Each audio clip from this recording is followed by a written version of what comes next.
Question 5. So this question is about transition elements, and the first statement is just a definition, right? Transition elements is a d block elements which form one or more stable ion with incomplete d orbitals. Okay, part A.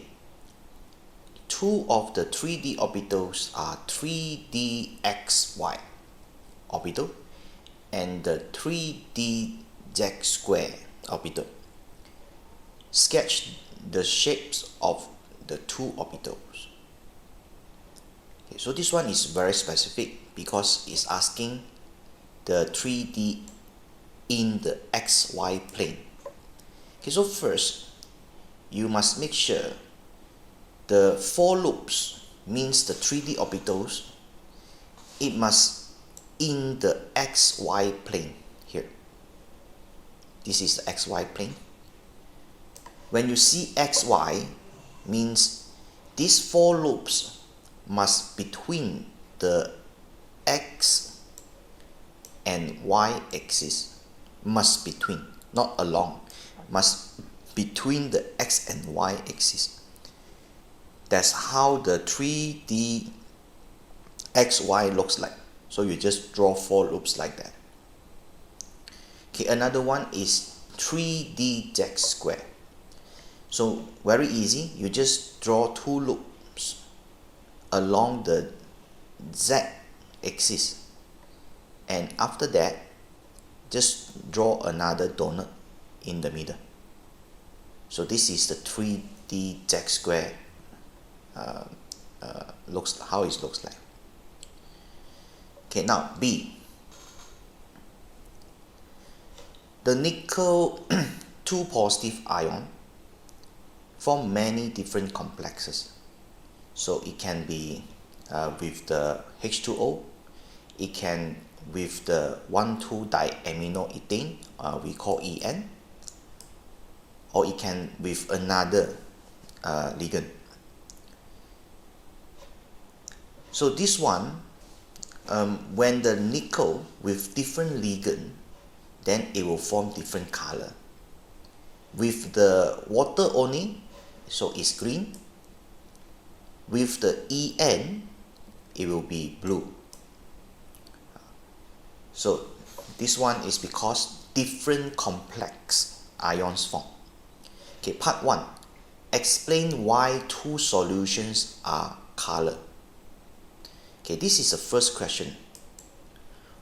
How these transition ions, metal ions, form color? This is the first question. Second is why they can be different, means why the color they are different. So this is the second question. So you have to answer part by part. So let's answer the first one, how they form the color. Okay, the color form is because, okay, first it must be the d orbital splitting.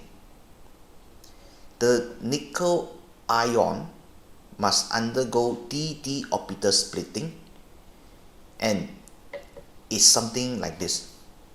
Initially, the d orbital, they are all degenerate orbitals, means same energies level. When the ligand approach, for example, I show you one example. When the ligand approach, let's say this is a ligand, this is another ligand. When it's approached to this z square orbital, 3dz square orbital, so this orbital will feel the repulsion, because this ligand has the donor atom, and the donor atom will donate a lone pair, form bonding with the metal cation. So means when the ligand approach, this orbital, in this case is the 3dz square orbital. Okay, these orbitals will feel the repulsion, and when there is a repulsion, then it will go to higher energy level, means one of the orbitals that split to higher energy level is the 3d z square orbital. So this we call d-d splitting. When the d orbital, the degenerate orbitals, now split to two different energy levels. Something like this. Okay, so this one is the first step. When the ligand approach, then it will be the d-d orbital splitting. First step. After it's undergo this d-d splitting, once it's formed these two sets of orbitals, so the electrons at the lower energy level will absorb energy and promote to higher energy level. So how it's get excited and promote to higher energy level? Okay, because these electrons can absorb the energies from visible light. So when these electrons absorb energy from visible light, so it will get excited and jump to higher energy level. That's the second things or second point you must explain. So the electrons will absorb the wavelength of visible light and promote to the d orbitals that is higher energy level, like what I told you just now. And after it's absorbed the light, we will see the complementary color. Means the light that absorbed we will not see. We will see the color that not being absorbed. We call complementary color. Okay, that's how we get the colors. Right? Okay. So why the color it can be different? Let's say this one is green, this one is the blue, this one is blue. Why? It's very easy because they have different delta E.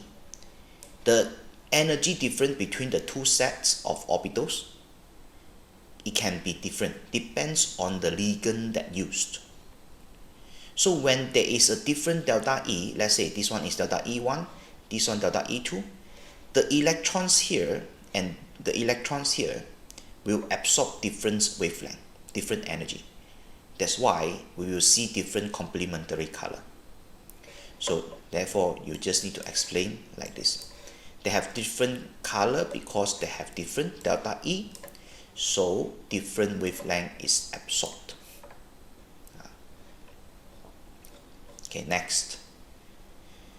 So the nickel with the 3En complex ion can exist as the mixture of two stereoisomers. Okay, the stereoisomers in this case is always the optical isomer. Whenever the metal ion with 3En, it always can form optical isomer. Okay, complete the 3D dimensional diagram to show one of the stereoisomer. So no need to draw the mirror images. You just need to draw one diagram only. Okay, make sure you draw the 3D diagram. Draw the wedge line and the dotted line. Wedge line shows that is to the front, dotted line is to the back. And you can use this one to represent the En. Okay, so draw the 3D. Okay, make sure the one En is to the front, one En is to the back, and another En is within the square plane. Okay, so this is how you draw the 3D diagram for this stereoisomer. If you want to draw the optical isomer, means the mirror images, that is not super impossible with this, so you can draw like this. Okay, make sure okay there are the mirror images, okay, and follow these positions, right?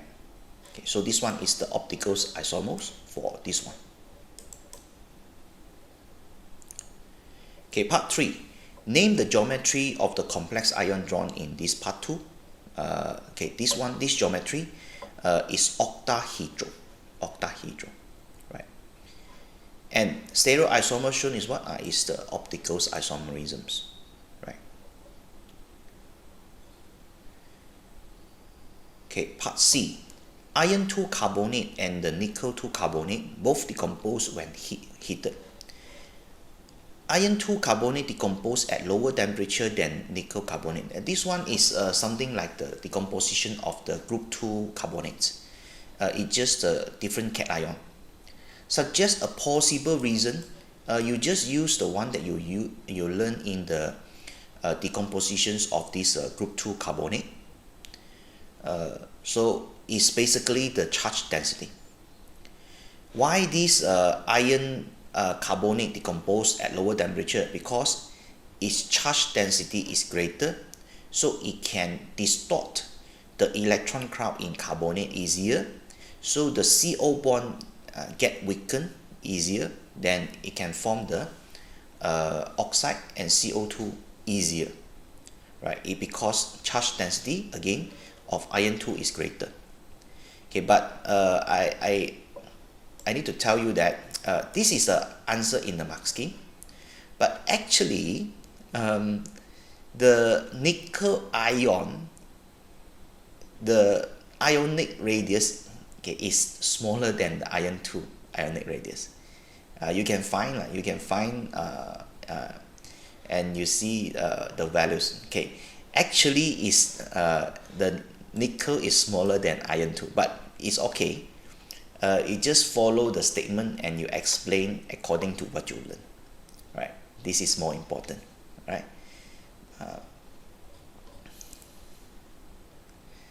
Okay, part D. So A is the pale green salt containing Fe2 ion. A sample of 2.62 gram of A dissolved in water and make up of 100 cm cube of the solution.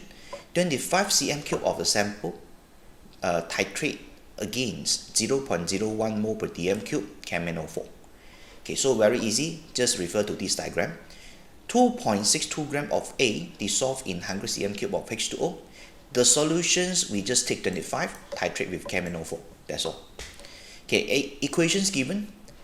The mole ratio between the iron 2 and the KMnO4 is 5:1.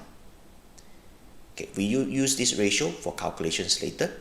Okay, the average titer value is 35 cm cube of 0.01 mole per dm cube KMnO4.